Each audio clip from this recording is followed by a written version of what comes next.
नमस्कार, स्वागत है आप सभी का। और आरएस प्री के प्रीवियस ईयर्स के जो पॉलिटी का क्वेश्चन पेपर हम लोग सॉल्व कर रहे हैं उसमें क्लास नंबर 4 आज और 2021 यानी 2021 का जो पेपर हुआ था उसमें पॉलिटी के जितने क्वेश्चन आए थे उनका एक विश्लेषण हम लोग करने जा रहे हैं, सॉल्यूशन।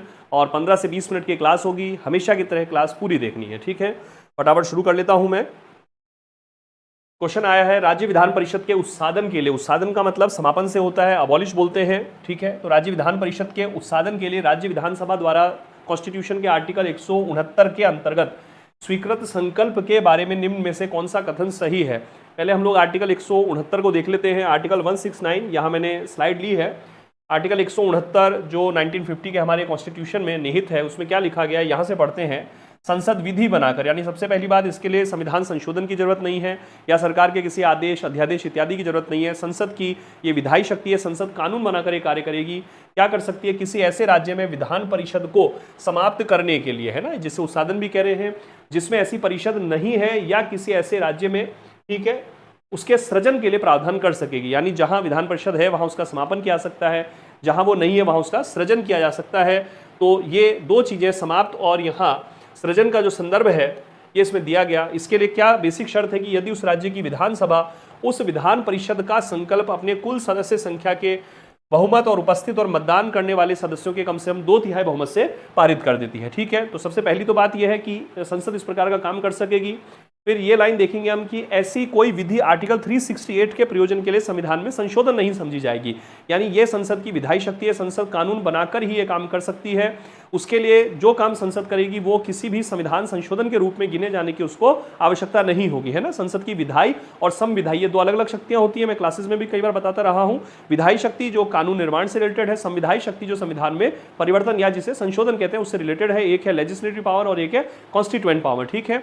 और फिर जो है ये एक सामान्य उसके और कुछ कथन है। तो हमारा जो क्वेश्चन था उस क्वेश्चन पे हम वापस से आते हैं कि ये जो कथन है उसमें कौन सा सही है। सबसे पहला, राज्यपाल पर बाध्यता अधिरोपित करता है कि संकल्प को राष्ट्रपति के विचार हेतु आरक्षित करे। बिल्कुल नहीं, राज्यपाल पर कोई बाध्यता अधिरोपित नहीं करता कि संकल्प को राष्ट्रपति के विचार हेतु आरक्षित करे। देखिए, जो संकल्प है विधानसभा का, ये इसको राष्ट्रपति के पास भेजने, राज्यपाल के पास भेजने की इसके लिए कोई अनिवार्यता नहीं है।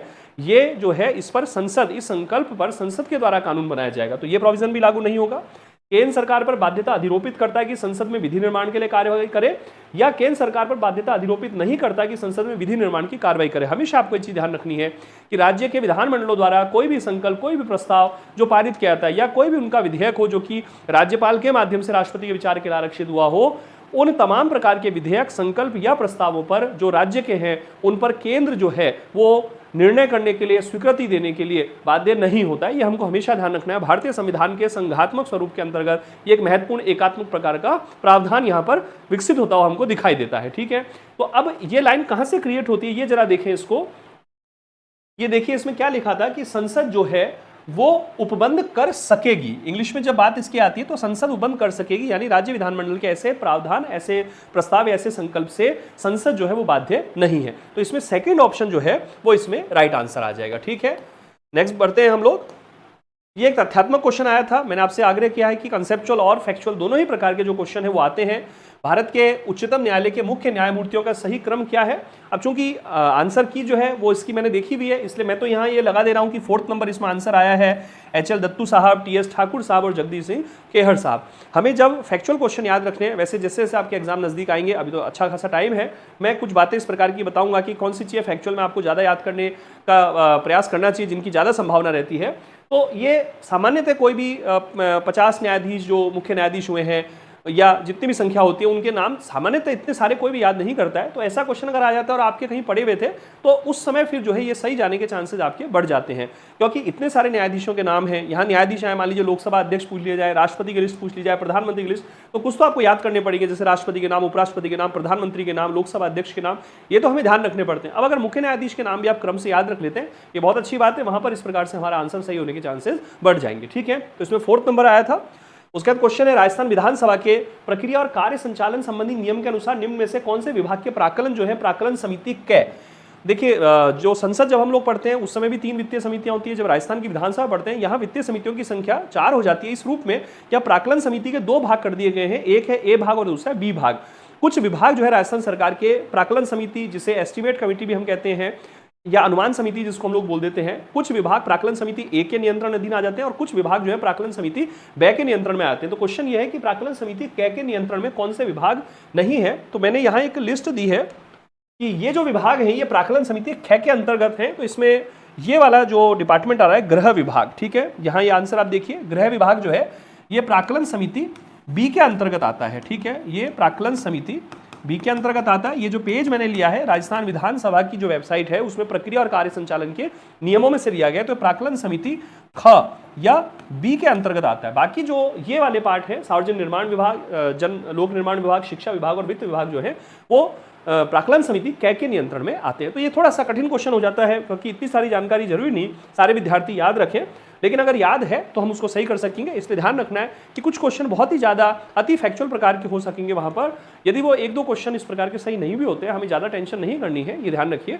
कुछ तैयारी इस प्रकार से करनी है कि कंसेप्चुअल मैक्सिमम हमारे सही हो जाए, फैक्चुअल भी काफ़ी ज़्यादा सही होने के चांसेस बढ़ जाए, लेकिन फैक्चुअल जो है वो सारे के सारे सही हो जाए ये संभव नहीं होता है, ध्यान रखिए, ठीक है। फिर आगे बढ़ते हैं हम लोग। राजस्थान लोक सेवक, अब ये कंसेप्चुअल क्वेश्चन है। राजस्थान लोक सेवक अपने कार्यों का वार्षिक प्रतिवेदन प्रस्तुत करता है, ठीक है। आर्टिकल जरूर एक फैक्ट की सूचना है, लेकिन इसका सारा का सारा संदर्भ यूपीएससी के संदर्भ में प्रतिवेदन, वार्षिक प्रतिवेदन राष्ट्रपति को दिया जाता है, ठीक है। ज्वाइंट पब्लिक सर्विस कमीशन होता है तो अपने अपने राज्यों के राज्यपालों को देते हैं। राज्य लोक सेवक का प्रतिवेदन संबंधित राज्य के राज्यपाल को दिया जाता है। तो इसमें जो है 3 नंबर राइट आंसर है। इसके लिए मैंने ये लिस्ट लगाई है, आर्टिकल 323 है जिसमें लिखा है कि संघ लोक सेवक का कर्तव्य होगा कि राष्ट्रपति को प्रतिवेदन देगा, प्रतिवेदन रिपोर्ट देगा, ठीक है। और राज्य आयोग का कर्तव्य होगा कि राज्य के राज्यपाल को जो है वो एक प्रतिवर्ष रिपोर्ट देगा। राष्ट्रपति को जो रिपोर्ट दी जाएगी वो संसद के प्रत्येक सदन के समक्ष रखवाई जाएगी और राज्य आयोग को की जो रिपोर्ट राज्यपाल को दी गई है वो वहाँ जो है राज्य विधानमंडल जो है वहाँ उसके समक्ष जो है वो प्रस्तुत की जाएगी। ये हमें यहाँ पर विशेष रूप से ध्यान रखना है, ठीक है। फिर संयुक्त आयोग का भी संबंध है, तो संयुक्त आयोग में मैंने कहा कि प्रत्येक राज्य के राज्यपालों की ऐसी रिपोर्ट प्रस्तुत की जाएगी, ठीक है। तो आर्टिकल 323 इसका राइट आंसर हो जाएगा। फिर आगे बढ़ते हैं हम लोग। निम्नलिखित में से बड़ा अच्छा क्वेश्चन है, नागरिक अधिकार पत्र, सिटीजन राइट इसको बोलते हैं, सिटीजन चार्टर्स बोल देते हैं इनको, सिटीजन चार्टर। नागरिक अधिकार पत्र जो है उसके मूल तत्वों में कौन शामिल नहीं है। देखिए नागरिक अधिकार पत्र जो है वो सुशासन की अवधारणा के साथ संयुक्त होता है और नागरिक अधिकार पत्र का मतलब ये था कि जो भी सार्वजनिक विभाग हैं, जिन विभागों से हमारा वास्ता पड़ता है, जैसे विद्युत विभाग है, जन स्वास्थ्य अभियांत्रिकी विभाग या जिसको हम साधारण शब्दों में वाटर वर्क्स डिपार्टमेंट हम बोल देते हैं, या अन्य कोई डिपार्टमेंट है मान लीजिए, और उस डिपार्टमेंट से हमें जो सेवाएं प्राप्त करनी है वो सेवाएं हमें निश्चित समय पर दे दी जाएं। उस डिपार्टमेंट से हमें क्या सेवाएं मिलनी है, कितनी अवधि में सेवाएं मिलनी है हमें, ठीक है, उन सबकी जो जानकारी है वो सिटीजन चार्टर के माध्यम से प्रस्तुत की जाती है। 90 के दशक से अवधारणाएं वैश्विक स्तर पर लोकप्रिय हुई हैं। इसी नागरिक अधिकार पत्र के माध्यम से हम राइट टू इन्फॉर्मेशन, सूचना का अधिकार, लोक सुनवाई का जो अधिनियम है, राजस्थान जन सुनवाई का अधिनियम, या जो है राजस्थान लोक सेवा गारंटी अधिनियम, सारे जो है प्रकार के एक्ट हम लोग देख पाते हैं। तो इसमें विभाग या अभिकरण द्वारा दी जा रही सेवाओं का विवरण मिलता है, बिल्कुल ठीक है। जैसे मान लीजिए बताया जाए कि इस विभाग के द्वारा क्या क्या सेवाएं दी जाएंगी, आपको सेवाओं का लाभ उठाने के लिए क्या क्या विधियां प्रचारित की जाएंगी, किसी लोक अभिलेख की अपेक्षा आप कर सकते हो, कोई रिकॉर्ड आप देखना चाहो देख सकते हो, आरटीआई के माध्यम से ये चीज होती है। अभिकरण के कार्य के निरीक्षण का प्रावधान, ये प्रोविजन इसमें नहीं आता है ना, आपको उसके इंस्पेक्शन का प्रावधान नहीं, क्योंकि ये जो है एक ऑडिटिंग की व्यवस्था होती है, वो इंटरनल व्यवस्था होगी या वहां पर किसी अन्य मंत्रालय विभाग के माध्यम से वो की जाएगी। हालांकि कुछ समय में सोशल ऑडिटिंग की व्यवस्था भी देखी गई है कि समाज के जो लोग लाभार्थी हैं किसी योजना के, किसी कार्यक्रम के, उनके द्वारा ही ऑडिटिंग की जाए। तो ये 4th ऑप्शन जो है इसमें राइट आंसर हो जाएगा, ठीक है। फिर आगे बढ़ते हैं हम लोग। राजस्थान राज्य मानव अधिकार आयोग के अध्यक्ष पद पर नियुक्ति के लिए निम्न में से कौन अधिकृत है। मुख्य सचिव स्तर के अधिकारी, प्रमुख समाजसेवी व्यक्ति, पुलिस महानिदेशक स्तर के अधिकारी, उच्च न्यायालय के मुख्य न्यायाधीश। तो राजस्थान लोक सेवा या राज्य लोक सेवा और राष्ट्रीय जो मानव अधिकार आयोग जो है, राज्य स्तर का मानव अधिकार आयोग और राष्ट्रीय स्तर का जो मानव अधिकार आयोग है, एनएचआरसी बोलते हैं उधर, इधर स्टेट ह्यूमन राइट कमीशन हम लोग बोलते हैं, उनकी जो संरचना थी 93 का जो एक्ट था, एनएचआरसी का एक्ट था, उसके अंतर्गत संरचना थी। फिर अभी 2019 में जो है संशोधन हुए एक्ट के अंतर्गत, और संशोधन के बाद जो है कुछ परिवर्तन हुए, लेकिन हाईकोर्ट के जो मुख्य न्यायाधीश हैं वो वहाँ मानव अधिकार आयोग में नियुक्ति पाने के लिए अधिकृत होते हैं। प्रमुख समाज सेवी की जगह दिया जा सकता है मानवाधिकार के क्षेत्र में विशेष ज्ञान, योग्यता और अनुभव रखने वाले व्यक्ति, ये हमें ध्यान रखना होगा, ठीक है। नेक्स्ट बढ़ते हैं। राजस्थान पंचायत राज अधिनियम 1994 की किस धारा को संशोधित करके ग्राम सेवक, पहले ग्राम सेवक शब्द होता था, अब हम जानते हैं विलेज डेवलपमेंट ऑफिसर, वीडियो शब्द होता है। आप में से बहुत सारे विद्यार्थियों ने पेपर्स भी दिए, पिछली बार तो मेंस जब हम पढ़ा रहे थे तो कुछ विद्यार्थी जो है ऑलरेडी उन्होंने बताया कि वीडियो के एग्जाम क्लियर कर चुके हैं या ऑलरेडी वीडियो हैं वो लोग पोस्टेड है। तो ग्राम विकास अधिकारी अभिव्यक्ति को प्रतिस्थापित किया गया, तो ये धारा 89 है ठीक है, महत्वपूर्ण था ये, और इसके लिए मैंने एक्ट लिया है। 2021 में संशोधन हुआ था एक्चुअली, राजस्थान पंचायती राज का जो एक्ट है 1994 का, उसमें 2021 में संशोधन हुआ था, और ये धारा 89 में संशोधन हुआ था, सेक्शन 89 में, जहां लिखा गया था कि जो अभी वर्तमान अभिव्यक्ति है विलेज लेवल वर्कर्स जिसको बोलते थे, ग्राम विकास अधिकारी, उसको जो है सब्स्टिट्यूट कर दिया जाएगा। ठीक है, तो ध्यान रखिएगा जो लाइन में बोल रहा हूं कि ये जो ग्राम विकास अधिकारी है इसकी जगह यहाँ वीडियो विलेज डेवलपमेंट ऑफिसर जो अभिव्यक्ति उसको प्रतिस्थापित किया गया, तो धारा 89 के अंतर्गत ये व्यवस्था की गई है।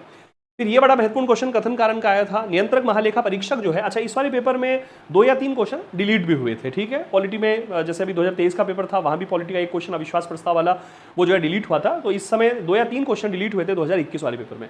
नियंत्रक महालेखा परीक्षक का कर्तव्य न केवल खर्च की वैधता सुनिश्चित करना है, अपितु उसका औचित्य निर्धारण करना है। बिल्कुल, नियंत्रक महालेखा परीक्षक ये देखता है कि जो धनराशि खर्च की गई, क्योंकि पब्लिक कोष का संरक्षक है, सार्वजनिक कोष का संरक्षक है, तो देखता है कि जो कोष जो धन खर्च हुआ है वो नियमानुसार हुआ या नहीं हुआ है, तो औचित्य का परीक्षण वो करता है, और जो खर्च हुआ है वो वैधानिक तरीकों से हुआ है अथवा नहीं हुआ है। हालांकि खर्च की निकासी की अनुमति देना उसका काम नहीं होता है। ठीक है, ये ध्यान रखें, खर्च होने के बाद जो है वो निरीक्षण करता है इस बात का। उसे वित्तीय प्रशासन के क्षेत्र में संसद और संविधान के कानूनों को बनाए रखना है। बिल्कुल, आर्टिकल 148, 151 और संसद के कानून है, जैसे नियंत्रक महालेखा परीक्षक का जो नियुक्ति सेवा शर्तें का जो कानून बना हुआ है संसद के द्वारा, उसका भी उसे संदर्भ रखना पड़ता है। विभिन्न प्रकार के जो एक्ट होते हैं उनका भी उसे पालन करना है। तो ये दोनों जो है क्षैतिज संबंध के रूप में स्थापित होते हैं। ये उसका मूल कार्य है, ये भी उसका मूल कार्य है, या हमें कहना चाहिए उसका कार्य, उस कार्य के लिए जो आधार बनता है वो ये बनता है। तो क्षैतिज संबंध है, क्षैतिज संबंध के लिए हम बोलते हैं कि कारण कथन की सही व्याख्या है, तो इसमें सेकंड नंबर जो ऑप्शन है वो राइट आंसर हो जाएगा। फिर 39 क्वेश्चन है भारत के संविधान के, बड़ा अच्छा क्वेश्चन था। अनुच्छेद 103 के तहत, ये मेंस में भी आया था क्वेश्चन, आपको बता दूं वहां आया था, अनुच्छेद 103 के अंतर्गत चुनाव आयोग की शक्तियां। प्रीलिम्स में क्वेश्चन आया, भारत के संविधान के अनुच्छेद 103 के तहत राष्ट्रपति लोकसभा सदस्यों की अयोग्यताओं से संबंधित किसी भी प्रश्न पर कोई निर्णय देने से पूर्व निम्न में से किसकी राय लेगा। तो देखिए आर्टिकल 103 हमने यहां लगाया है। आर्टिकल 103 में है, यदि यह प्रश्न उठता है कि संसद के किसी सदन का कोई सदस्य, लोकसभा या राज्यसभा, अनुच्छेद 102 के खंड 1 में दी गई अयोग्यताओं से, जब मैं संसद पे कोई बात करूंगा तो अनुच्छेद 102 का खंड हम लोग देखेंगे, क्लासेस में तो खूब व्यापक रूप से बात करता हूं मैं। ठीक है, उल्लेखित किसी निरर्हता यानी अयोग्यता से ग्रस्त हो गया है या नहीं, तो वह प्रश्न, एक ध्यान रखें कॉन्स्टिट्यूशन में अयोग्यता या योग्यता शब्द ना देकर निरर्हता और अहर्ता शब्द दिया है, डिस्क्वालिफिकेशन और क्वालिफिकेशन, तो वह प्रश्न राष्ट्रपति के निर्णय के लिए भेजा जाएगा। राष्ट्रपति का निर्णय अंतिम होगा, लेकिन राष्ट्रपति ऐसे किसी भी प्रश्न पर विनिश्चय यानी डिसीजन होता है, निर्णय देने से पहले निर्वाचन आयोग यानी चुनाव आयोग की राय लेगा और ऐसी राय के अनुसार कार्य करेगा। दैट मीन्स राष्ट्रपति इस संदर्भ में चुनाव आयोग की राय को मानता है, चुनाव आयोग की राय महत्वपूर्ण रूप से यहाँ बाध्यकारी होती है। तो अनुच्छेद 103 जो है बड़ा महत्वपूर्ण है, इसमें निर्वाचन आयोग जो है राइट आंसर हो जाएगा। फिर नेक्स्ट क्वेश्चन है, राष्ट्रीय न्यायिक नियुक्ति आयोग NJAC, national judicial appointment commission, ये कॉलेजियम के स्थान पर लाया गया था, उससे संबंधित कौन से संशोधन को उच्चतम न्यायालय की संविधान पीठ ने असंवैधानिक घोषित किया। बड़ा ही महत्वपूर्ण क्वेश्चन रहा, जब कॉलेजियम वगैरह पढ़ते हैं हम लोग तो इसकी बहुत डिटेल बात करते हैं।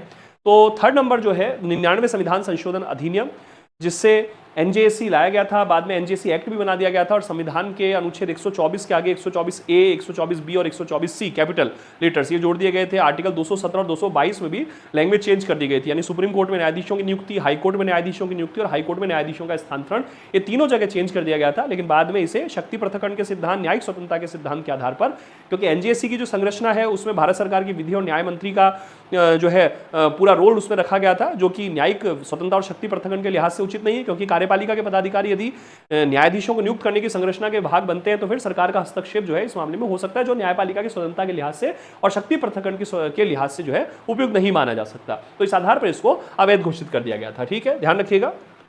फिर विशाखा और अन्य बनाम राजस्थान राज्य और अन्य मुकदमा संबंधित है। इस पर मुझे जहां तक ध्यान पड़ता है 2013-2016 में एक 10 नंबर का क्वेश्चन था कि सर्वोच्च न्यायालय के द्वारा 1997 में जो ऐतिहासिक महत्व का डिसीजन दिया गया वो लैंगिक न्याय को किस प्रकार से सुनिश्चित करता है। तो ध्यान रखिएगा, राजस्थान का विषय संदर्भ रहा और पूरे देश में लैंगिक न्याय को सुनिश्चित करने के लिए जो यौन विषय हैं उन पर, महिला सुरक्षा के जो विषय उन पर बड़ा संवेदनशीलता को प्रस्तुत करते हुए डिसीजन आया था। कार्यस्थल पर महिलाओं के यौन उत्पीड़न की रोकथाम से ये डिसीजन संबंधित रहा है। विशाखा जजमेंट इसको बोलते हैं, विशाखावाद बोलते हैं। 2013 में निर्भया कांड के बाद जब कार्यस्थल पर यौन उत्पीड़न निवारण प्रतिषेध और प्रतितोष अधिनियम का निर्माण किया गया तो वहां पर भी विशाखा जजमेंट जो है उसको एक बेसिक संदर्भ के रूप में प्रस्तुत किया गया था। तो ध्यान रखना है, 4th नंबर इसमें आंसर आ जाएगा। फिर गुरुमुख निहाल सिंह को राजस्थान का प्रथम राज्यपाल कब नियुक्त किया? बड़ा ही ये टेक्निकल क्वेश्चन था।